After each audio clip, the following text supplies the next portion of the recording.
This is something we're extremely excited about, and this is something that fans both of Xavier and everybody across the college basketball world can be looking forward to.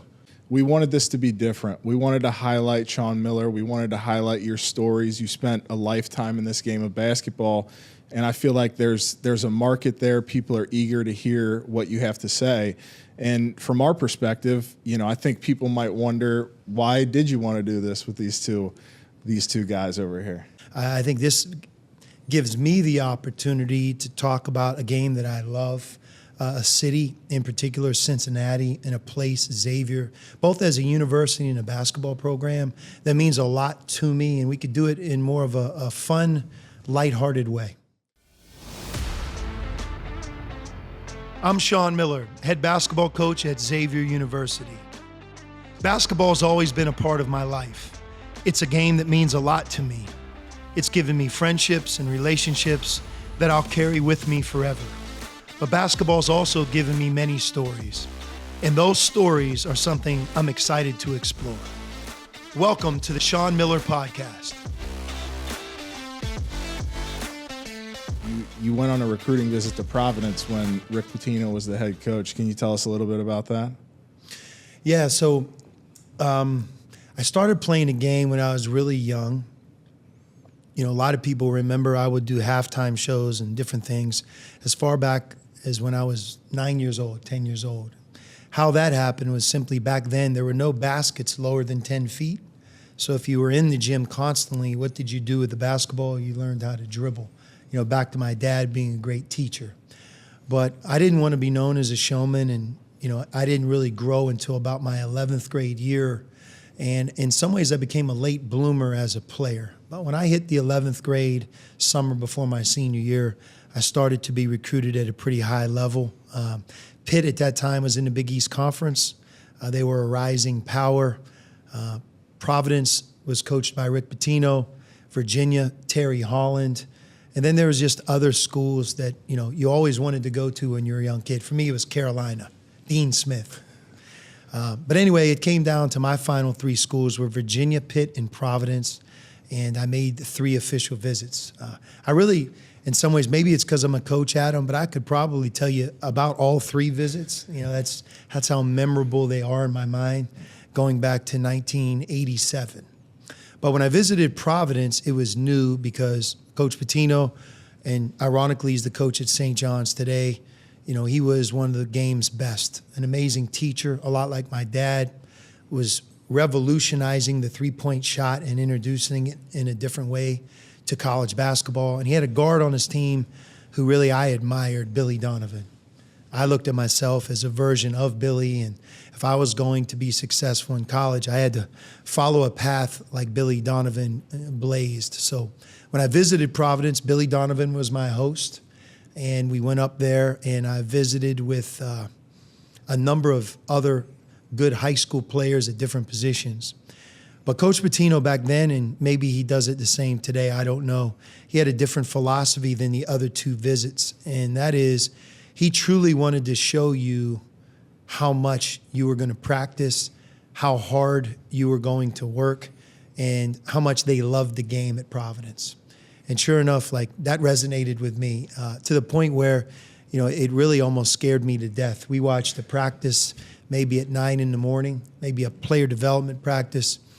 We came back in the afternoon and I watched them press for about 2 hours. That was the second practice.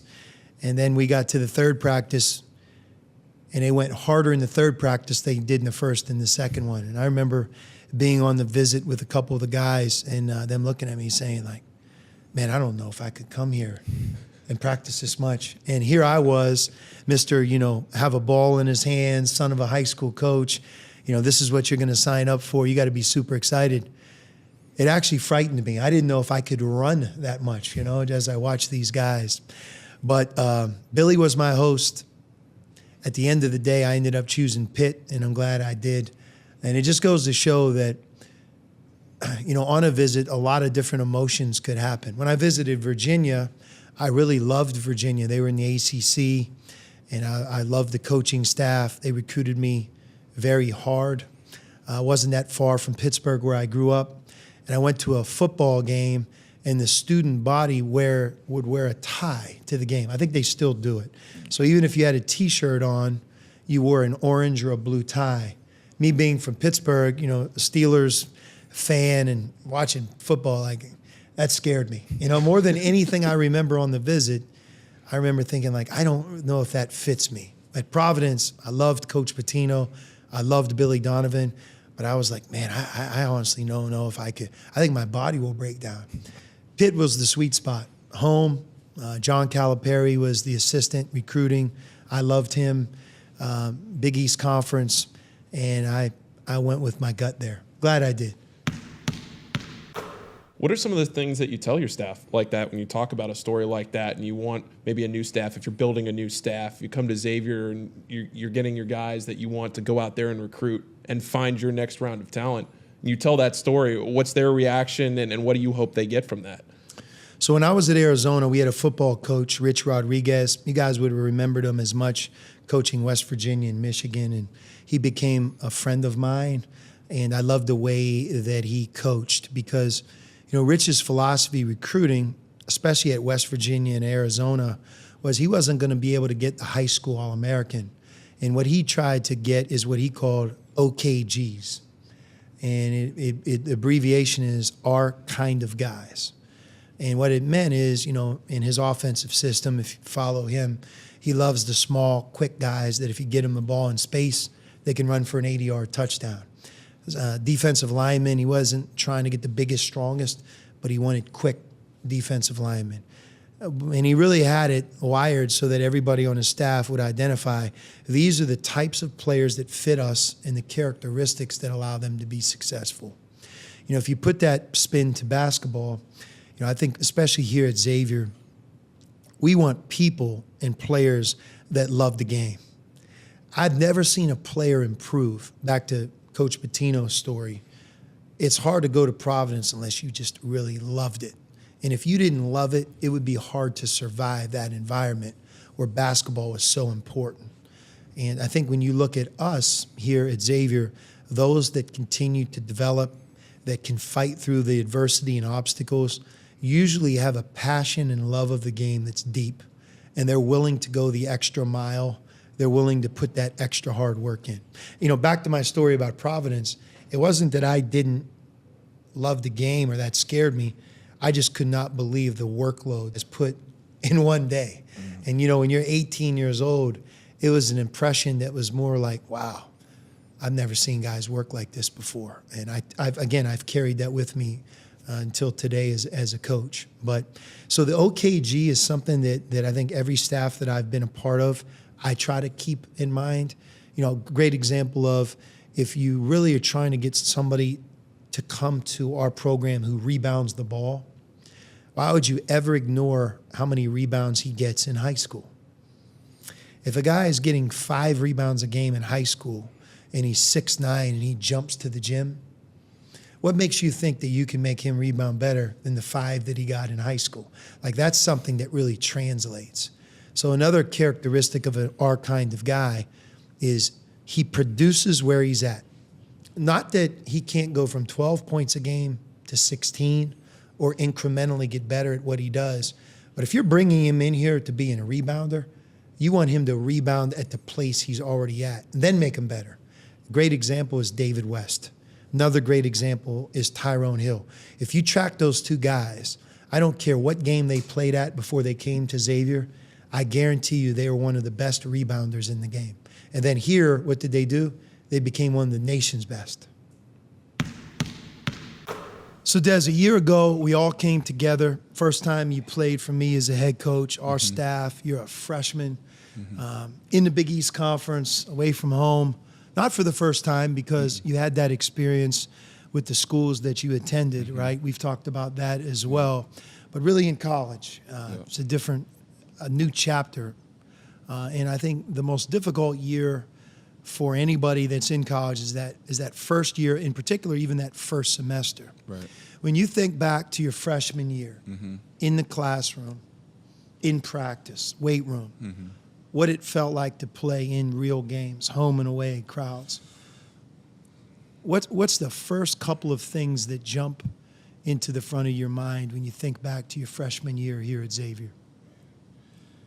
You know, what I first thought, it was just like I was grateful to be here, you know, and get the opportunity. But I was like, man, it's tough. It's a big adjustment, you know, from, you know, starting with basketball first, like playing a lot with older guys, which I think helped me, you know, obviously in the long run.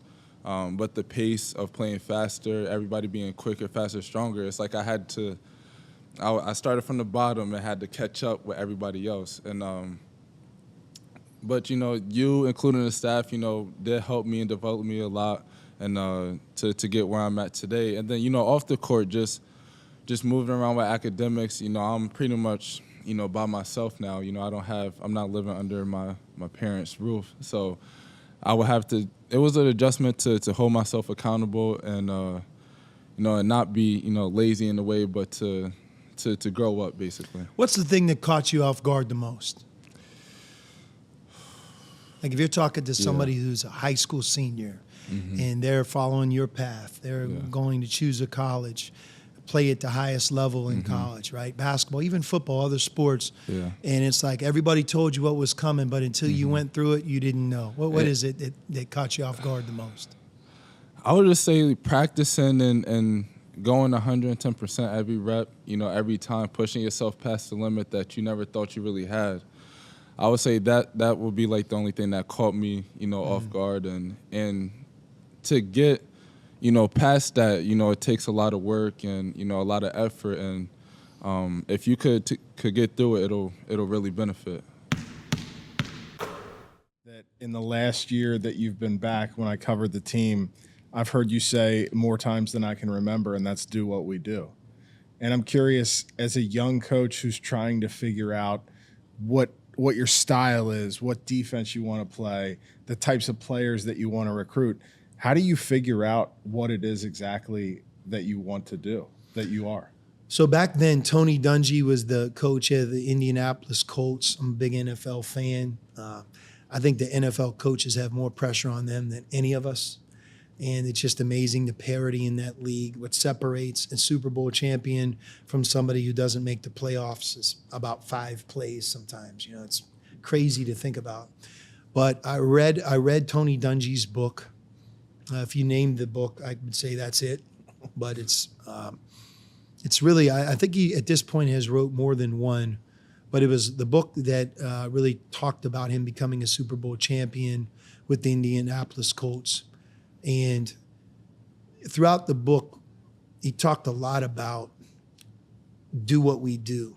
And in his context and way of saying it is, as an elite athlete, elite team, an NFL player and coach, you're only in control of so many things. If an injury happens, there's nothing you can do about it. But what, in fact, you are in control of is your everyday process. You know, the implementation of your system, holding people accountable, being positive versus negative, all the different things that entail a season, a coach, building a program. And he would say it all the time, do what we do. The other part of it that he talked about is you can only be good at so many things in sports. You know, if you think about Syracuse and Jim Boeheim and being the great Hall of Fame coach that he is, he never apologized for playing a 2-3 zone. It's what he did. People would say to him all the time, hey, it doesn't seem like it's working. Why don't you switch to man-to-man? And he would almost be offended by that. And that's because he believes so strongly in his rationale and reasoning behind why he plays the 2-3 zone. He recruited to the 2-3 zone. He knew how to build it. He knew what it meant in March Madness. So he may not be a good man-to-man coach, but he was a great zone coach. Like, he knew exactly what he did. You know, Bob Knight, who recently passed away, you know, if you think about his set plays, he would draw actions up in a timeout that were amazing actions, but he was a motion coach. Like, he redefined how offenses thought about the game, and he believed in screening and cutting and movement. But if you'd ask him to play a 2-3 zone, he'd probably laugh at you, right? I think the greatest coaches that you study and learn, they knew who they are, and they're about, this is who we are, this is why we do it, we do what we do, and we're going to be great at it. So instead of looking for the next thing or the trick play or deviating from what you do, Why don't you do what you do better? And what is it that I can do to teach better, to practice better, to get that player to do that one thing that's going to help our offense better? So I'm not going to get spread out and diverted. I'm going to be good at a few things, and these are my core principles. So for me at Xavier, especially the first time, I burned all the boats and said, we're going to be the best man-to-man defensive team that I could possibly create. We're going to recruit to it. We're going to teach it. I'm going to study it. My staff's going to know it. We're going to believe in it, and we're never going to deviate. You're not going to ever see us play a possession zone. That was a big change from who I was in my first year as a coach, and that led me to being, a coach for a long time like that. I think, we've talked a lot on this show about you've done this for a really long time. And I think the expectation going into every season is that there will be hardships. You're going to run into some roadblocks. Things are not always going to go according to plan. What's that like when they arrive? Like, it's probably something that even 19 years in, you're not used to. Yeah, I mean, a couple of things that I have learned, and I've learned from older coaches, those that are even older than me. Number one, I think as a coach in any sport, you have to be true to yourself. You have to be your authentic self. That doesn't mean you don't try to improve who you are and what you've done in the past. But for the most part, you have to be true to how you're wired. Like I'm a one-dimensional basketball-only person, right? I love my family, but when you talk about what are your other interests, coach, you have to have other sports, you have to do other things. I can try them, but I've just been wired a certain way since I've been about 7 years old. So, the win and the loss in the past for me is when you win, you live to coach another day. And when you lose, you die for a period of time until you revive yourself. I'm not that way at the moment. It may not feel that way to everybody. But look, one thing about college sports, and I take the mantle of being the head coach at Xavier very seriously. We're supposed to win, and we're supposed to be in the tournament.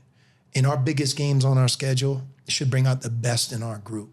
And when that doesn't happen, we have to fix that. That's not okay. And I think anybody that tries to put a silver lining on that is either lying or they're not going to be around to see the next day very often. College sports is about being successful. And while we go through the process, what you learn as a coach is there's no better lesson for our players than going through these tough times. It allows them to deal with adversity off the court and in their own future more. They learn the power of camaraderie, of togetherness.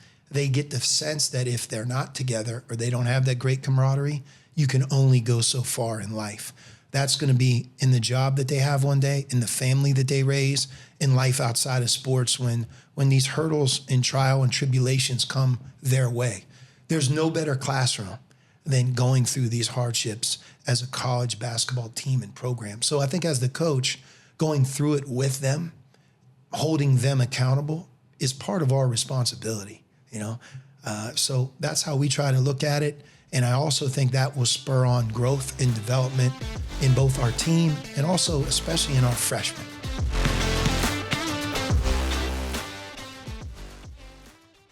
The Sean Miller Podcast is proud to partner with Deer Park Roofing, a company that's provided elite service for homes and businesses since 1996 and leads the industry in professionalism, quality, and responsiveness. Whether your needs are residential or commercial, like the outstanding work on the Cintas Center, the home of Xavier basketball, Deer Park can handle any job and ensure it's done right. Deer Park's motto is protect what's important, and what's important to you is important to Deer Park Roofing. Visit deerparkroofing.com. I'm from Boston, Massachusetts. Milano, Italy. Milwaukee, Wisconsin. St. Louis, Missouri. Abuja, Nigeria. And I chose Xavier University for its education, more opportunities. for passion. Because it felt like home. The community. Campus life. D1 basketball. Because I love Cincinnati. I came here To be a Musketeer. I am. I am. And we are the faces of Xavier.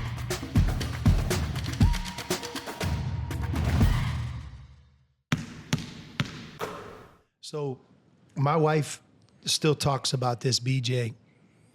I wouldn't say it was my finest moment, but it was a moment. So it would have been BJ's senior year, and he had talked about it. We were coming off of an Elite Eight. We were highly ranked. He was one of, I would say, 2 or 3 leaders on our team. And we had obviously a really good team as well. We got off to a great start in your senior year. We went to the San Juan Shootout in Puerto Rico. Yep. And we played 3 teams. Virginia Tech. Dante Jackson hit an 80-foot shot at the buzzer to win. Mante, Rampage.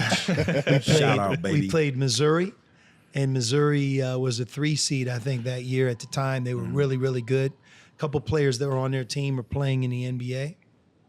And we played Memphis. And Memphis was a 1 or 2 seed. We won all 3 games. I mean, I remember a friend of mine called after the tournament and said, how does it feel to be on Thanksgiving Day and know you're already in the NCAA tournament? But we got off to a great start, and BJ was the leader. So we had this game scheduled in early December, and it was in New Jersey, and we played Duke. Now, what I didn't realize as the young coach is Duke, for Coach K, he always really targeted that game as almost their final tune-up before ACC began. And he would pick a team that he thought would be good, and they were going to put all efforts in for that week and go there. If you know anything about Duke, New Jersey and New York, they have a ton of fans. What I didn't know is I think at that point he would have been like 21-0 in that game. Like he had played a version of that game for 20 years and had never lost. So we would have been game 22. They had an excellent team. Matter of fact, John Shire was playing. He was great on that day. Yeah. Anyway, I'm going to shorten the story. We were on CBS. We were ranked. And I remember giving these guys a pep talk. We're going to go to Duke. We're going to compete against Duke. We got no fear. We're not flinching. We're going to show everybody how tough we are. We're undefeated. We play the best of the best. Everything you could say to a group of guys, that's what I would have said. And I really think we probably all believed it. We were down, I think, 23-0. That thing was over so quick. They actually, after the end of the game, people would say, we really weren't able to watch it. That's the good news because they turned your game off 8 minutes in. I mean, they beat us. They beat us so bad. I mean, you could still feel it today. Yeah. So during the game, young coach just trying to get the most out of my team. I was looking around. BJ may have screwed something up or missed a couple shots. Man, I really went at him in the huddle. And I have a habit, and I realize this, I'm trying to get away from it. Back then, it was way worse. When I really get upset in the huddle, I spit. I'm not trying to spit on anyone, but it just... all over your face. Yeah. It's bad, but you knew where he's I've coming from. got a lot better at that. And I think I remember, because at that point in time, I think I was a little nervous or, I don't know the situations, but I want to stretch. It's out there on tape somewhere. My first shot of those particular games were air balls. I still remember to this day. Every first shot that I shot, maybe for the prior 2 or 3 games, were air balls. And I airballed the first shot in that game. And, he ripped into me. I'm tired of seeing it. Tired of seeing it. Scared? Pretty good impression. But so here's where I'm going on this story. Keep in mind now that's 15 years ago, 16 years ago at this point. So the fact I remember this must have been something, right? Yeah. So what I didn't realize is back to BJ's dad, and BJ's dad is a big man. I mean, how tall? 6? He's a little taller than me. He's about 6'7", 6'8", something like 6'8". that. Yeah, 6'8". And he takes up the room. I mean, he looks the part, and he's right behind the bench because that's where our parents' seats were. Well, I had no idea he was right behind the bench. My wife, who was at the game, she was in that area as well. So because she was that close, she heard everything that I said as well. And she has to sit about 2 seats over from BJ's dad. Well, there's 2 parts to this. First, after the game, I'm like, I can't believe we lost this bad. My wife looked at me and said, I cannot believe you yelled at BJ Raymond like that. Do you know his dad was 1 row behind the bench? You're lucky he didn't get up and just knock you out. I'm like, I didn't say anything wrong to BJ. You didn't say anything wrong to BJ. You were spitting, and poor kid just sat there and listened. And I mean, it's Duke. What do you expect? I mean, blah, blah, blah. Okay, I get it.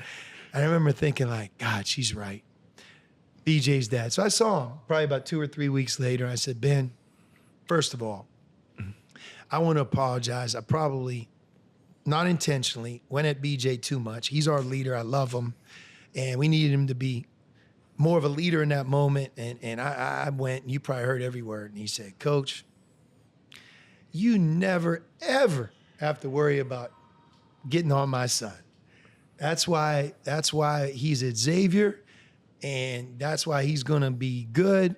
And he knows you care about him, and don't even waste 5 seconds telling me or apologizing. I did hear it. He goes, now, I will tell you, when the spit started coming and hitting me, I knew you were mad. But there'll be a long line of guys that would say, oh, when he gets mad, spit. I really try my very best to be in control of it today. I'd say, look, I'm 50% better at least, aren't I, BJ? I don't know about that.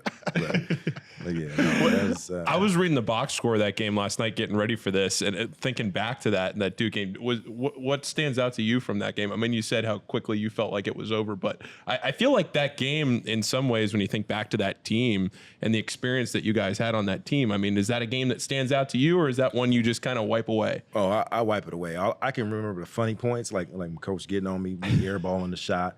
I came out of halftime, I made a shot and growled at the bench, the Duke bench, and he said, go running down the court, coach, shut up, the game's already over. And I was right. You're too late. It's a popular topic.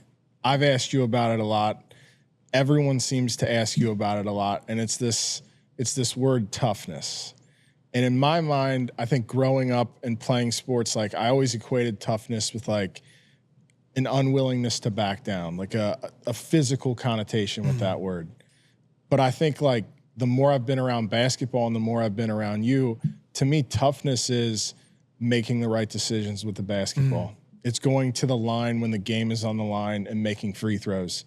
It's being responsible for blocking out your man. And I thought like tonight was a tough performance from your team. I mean, sure. Davion didn't miss at the line. Quincy didn't miss at the line. Yeah. Like, is that how you evaluate a game like this? For sure. You know, one thing about basketball that's unique, and it's obviously the sport that I love.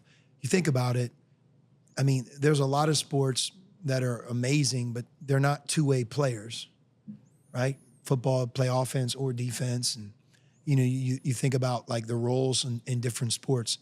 Basketball with 5 players, all 5 are equally responsible for both sides of the ball. So cultivating two-way players, allowing a player to go from a made 3 to playing good defense, a turnover to not worrying or letting that linger and move on to the next play. You know, it's like next play. I think it's so important.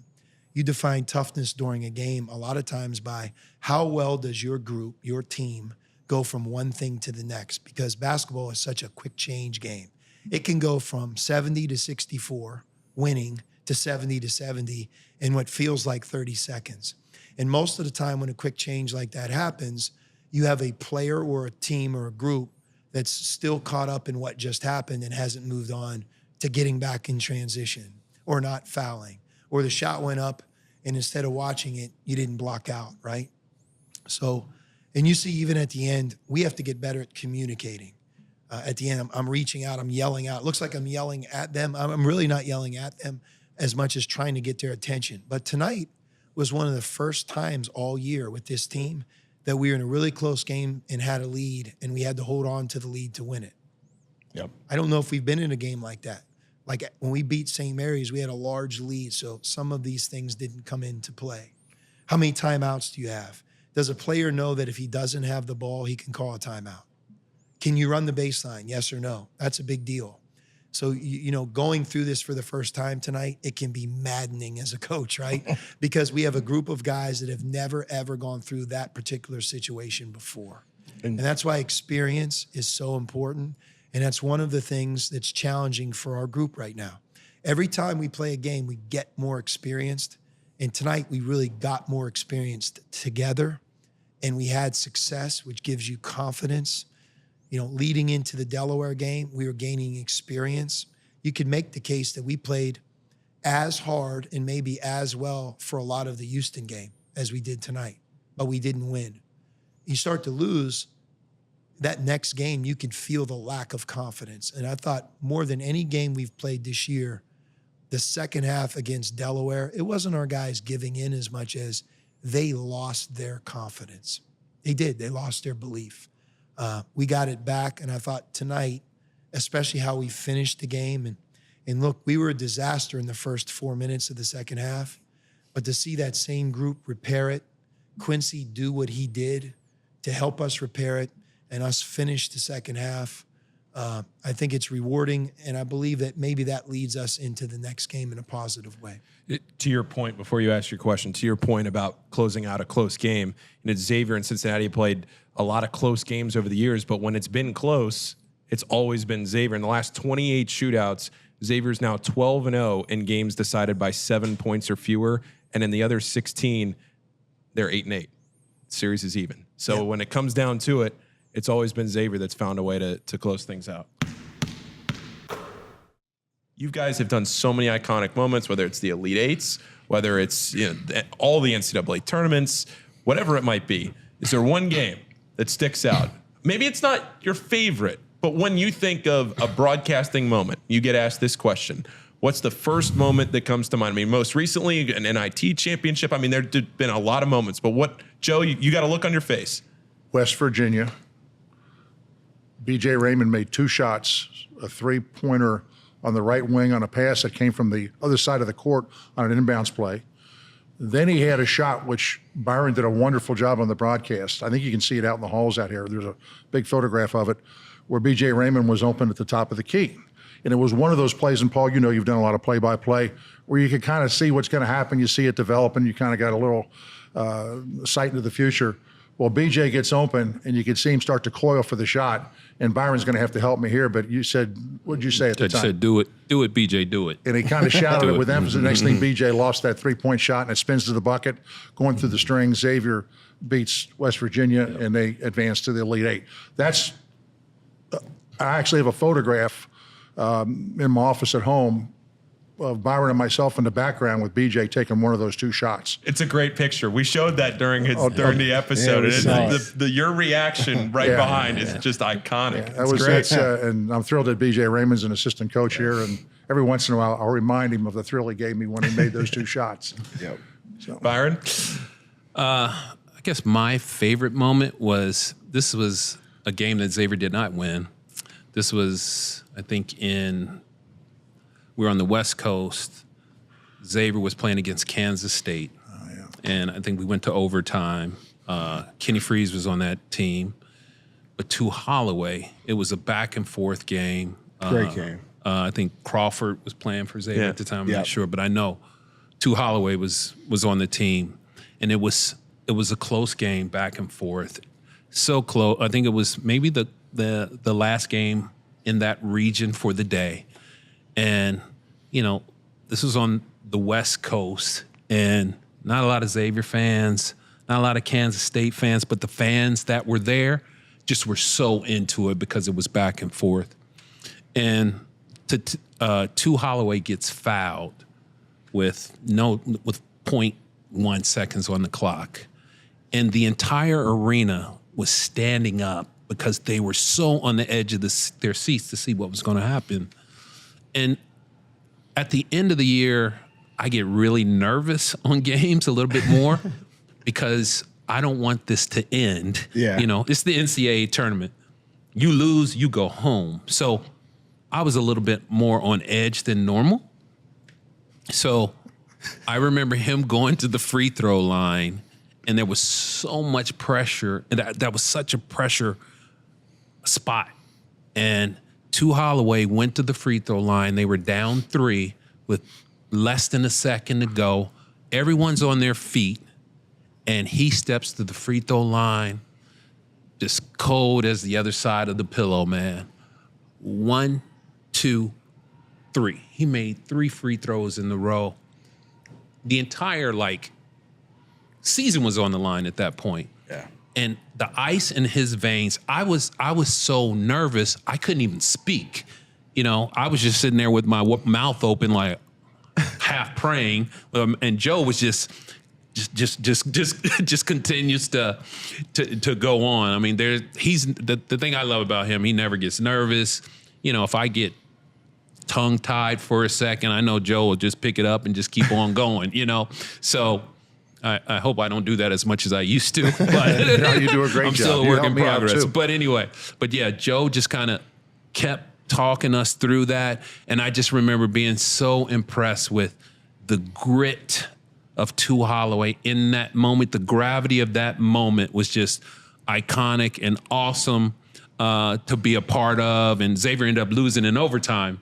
But to me, that was the biggest moment as a broadcaster that I had ever experienced. I think that game eats me alive more than maybe any other, because what people forget about that game is that if Xavier had won that game, they would have played Butler in the next round to go to the Final Four. And Xavier had already played Butler that season and just narrowly, it might have been by 1 point, 2 points, had just barely lost to Butler earlier in that season. And I don't remember who on that team, but I remember talking to somebody on that team a couple of years ago and just thinking about the opportunity that you had to play Butler to then go to the Final Four that you didn't get because you lost to Kansas State in double overtime. But Paul, how old were you when that time happened? So were you in diapers or what? Ready for this? Ready for this one? So I'm from Northern Virginia. I mentioned that before here on the show. I'm from Northern Virginia. I was in bed. I think I was I'd have been like 10 or 11 years old, maybe 12. I don't know, somewhere in there. 10, 11, 12, 13, I don't know, somewhere in there. Terrible. But it was before every NCAA tournament game was broadcasted everywhere. So I remember my mom was still awake downstairs and I could hear her screaming because she was watching the little animated guys on like the sports tracker, the game tracker online. And you just had to watch the little animated balls shoot into the basket. And she's screaming when the little guys, making the shot, missing the shot. And I'm waking, I'm going, it's 1-8, because that game was in Salt Lake City. Yes. So it's a time change. Oh man, that was great. brutal on young Paul, but here we are. There we are. Here we are. Sean, Chris, both of you began your head coaching careers here at Xavier, but you both left for other opportunities. And Sean, I'll start with you. You left to become the head coach at Arizona. Chris, you left to become the head coach at Louisville. But Sean, going back to that decision to start here, but to then leave for something else, what do you remember about that decision-making process? Maybe what you talked to Chris about when he was going through that process himself, and now where you are being back here at Xavier?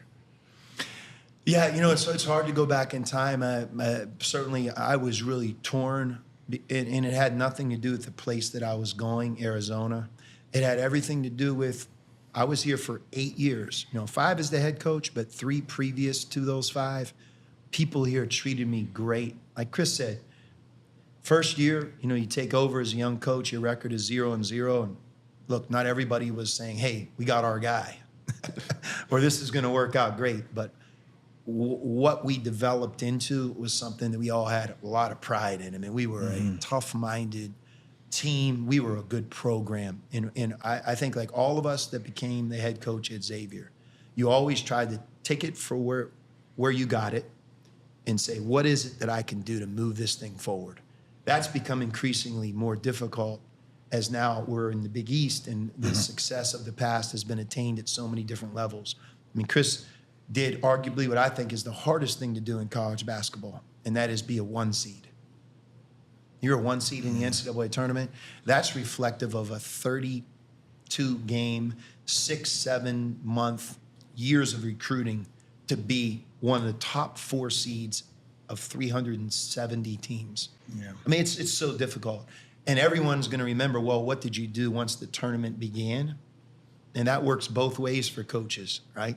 Yep. Sometimes you could be the 12 seed and get to the Elite 8 or the Sweet 16. Sometimes you're the 1 seed and it doesn't work out. But to be a 1 seed, so the point of the very long-winded answer here is you have so much pride in being able to inherit the program, be responsible for moving it forward. And if, in fact, you accomplish that, it's not easy to say, I'm out. Let's move on. Like, you become attached to Cincinnati, to Xavier as a university, to the great people that work here, and you know what else? To your players that you convinced to bring here, that you coach, that have worked really hard. When it's time to leave, it's not all what perception is. Oh, he's leaving, it must be easy for him. Man, it's not. So it was very, very difficult. The fact that I did it back then, I tried to do it for all the right reasons, and there's always, the pluses and minuses of doing it. But one thing that I will say, in the 13 years that I was gone at Arizona, I never lost respect or appreciation for Xavier. Some of it was easy because, Chris was here and people that I really care about were here, but I never lost that. Like, I always inherently followed Xavier really closely, respected Xavier, and we're talking about the 2 times that we matched up, right? So that always remained inside of me. But to leave here was very difficult, not because of the place that I went to, but because of how strongly I felt about this place and in the city. Yeah. I mean, for me, I was in a place that I was devastated that we lost to Florida State. I mean, I just, we had Trayvon and JP and Sean, for 4 years. And, I had opportunities before that, but it just felt like with those guys, 1 seed, felt like everything was rolling. The game was in, and I don't say in hand. That's wrong, because obviously it wasn't. But just thought that it, the year before we were in the Elite Eight. This is sort of our destiny. And the next thing you know, it's just, you're looking at Karam Canner and Sean and those guys with tears in their eyes in the locker room, and it was the hardest time I think that I'd been through as a head coach. And then you're faced with that decision like within 48, 72 hours, like. And, I think a lot of things were misinformation out there that, I had something going on for so long with Louisville, and it's so far from the truth. And for me, Sean had said he was here for 8 years. I was here for 14 straight. Right. 14 straight. And, felt like at the time I wanted to take on that challenge. I think retrospectively you could say, hey, it was the wrong decision, but I don't ever look at it like that. I look at it like those things shape you. Just as I went through my knee injuries when I played here, I went through 2 ACLs and a third when I got done playing, that if those things hadn't happened to me, I wouldn't be the man or the person that I am. And so, going to Louisville was a decision more about the next challenge. Had I known that the NCAA was never going to come out with a decision for 4 years while I was there, the decision probably would have looked differently. But I don't have regrets. I love everything about Xavier. I felt like we pushed ourselves to as far as we got, and it was just disappointing at the end. And I think that probably left a bitter taste in a lot of people's mouths. But for me, it was about the next challenge, and who knows what my next challenge is beyond that. But it was a hard decision. But at the time, I felt like it was the right one for me. But if you look at how many years you spent in Xavier, as a player, 2, 3? 3. 3. I had to sit out a year. Yeah, 3. You were the director of ops with Skip for 2, so you're up to 5. You were with me for 5. Now we're at 10, and then you're the coach, 9. I mean, when you're at a place, and I think in that time we went to like 17 NCAA tournaments in 19 no doubt. years. I was going to say that. There's a stat that came out that since the creation of the NCAA tournament as a 64-team field, and then it became 68, which I believe is in the 1980s. 85. 1985. From 1985 until this moment, we're talking ranked the most total wins, not wins in the NCAA tournament, but from just game 1 all the way to the end of the season. And I think our program is right at number 10, 11. Number 11. Think about that. That's incredible. I think more than any stat, if you want to just talk about the true history of this place from a basketball perspective, to be able to say that since 1985 should make any player, any coach, anybody that's affiliated or a fan of Xavier basketball to be able to say that That's pretty awesome. Yeah, and the current head coach to have the weight of the world on his shoulders to keep that streak up. It is what it is. Well, I mean, you're at this point, you're the all-time winningest coach here, but He's gonna pass me. right on the heels. Yeah, I know. Right on the heels. He's going to pass me. Yeah, well, we'll see. That's a tall order for sure. But no, Chris did. He really did an incredible job here. I remember being at Arizona in my first year there, and we inherited a real change over from maybe the previous 3 or 4 years, and then I showed up as kind of like the fourth coach in 4 years. Almost doesn't sound right? The fourth coach in 4 years. But, we were going to try to get one foot on the ground and see where it went as a new staff at Arizona. And I would watch the next year a lot of guys we were together with, and we had a great group coming back. Jordan Crawford joined the team, and Mark Lyons joined the team. And watching them, I remember I watched the game against Kansas State. Double overtime or triple? Overtime. Yeah, Double. it seemed like quadruple overtime. It just went going on and on. But they were getting ready to play Brad Stevens and Butler in the Elite Eight to go to the Final Four. And I remember saying, like, man, I think Chris is going to go to the Final Four in his first year. Man. But that was a great team. Oh, well, yeah. And I think, again, maybe I'm wrong, but I think if you would have been here, that might have kept Derek Brown one more year. Could be wrong. Yeah. But regardless, that team was really good. A talented team and a very focused team. And had we been fortunate enough to move past Kansas State, we would have played Butler, who we lost to with the whole clock episode. I think our guys would have been loaded for bear, and who knows. One thing that I've learned over my time as a coach, is the value of teaching everybody on your team the importance of jump stopping. Right. To play off 2 feet, to land on 2, and how it protects you. At first, I think when you talk in those terms to a player, I think the initial reaction is, well, wait a second now. I'm not going to be able to play basketball, my game, right? Right. But I believe that it gives you new avenues. Right. It doesn't take away, I think, in terms of quality, efficiency. It allows you to be a much smarter, more efficient player. I agree for sure.